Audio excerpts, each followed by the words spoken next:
ગાંધીનગરના કોલવડામાં આવેલું અમૃત સરોવર આજે વિકાસ અને પર્યાવરણના સુમેળનું જીવંત ઉદાહરણ બનીને સામે આવ્યું છે। રૂપિયા 8.47 કરોડના ખર્ચે વિકસિત થયેલું આ સરોવર અગાઉ ડમ્પિંગ સાઇટ તરીકે ઓળખાતું હતું, પરંતુ મુખ્યમંત્રી શ્રી ભૂપેન્દ્ર પટેલના માર્ગદર્શન હેઠળ તેને 1.10 લાખ ચોરસ મીટરના વિશાળ અને આકર્ષક પિકનિક સ્પોટમાં રૂપાંતરિત કરવામાં આવ્યું છે।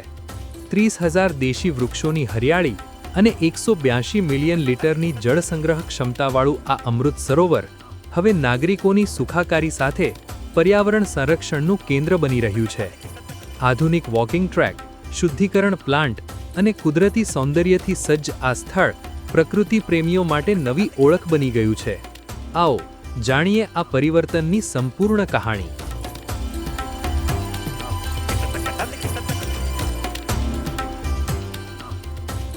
આ કોલવડાનું અમૃત તળાવ ખૂબ જ નાજુક હાલતમાં હતું। આ તળાવને અમૃત 2.0 અંતર્ગત એને વિકસાવવામાં આવ્યું છે। આ તળાવની જે પાણીની જે સંગ્રહ ક્ષમતા છે એ 14 કરોડ કિલોલીટરની કરવામાં આવી છે।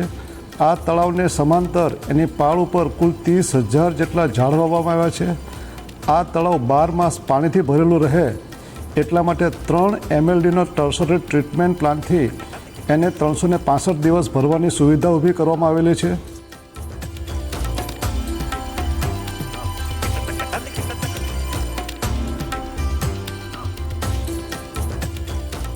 અહીંયા વોકિંગ કરવા માટે વોકિંગ સ્ટ્રીટ બનાવેલી છે। અહીંયા બેસવા માટેના બોકડા પણ છે।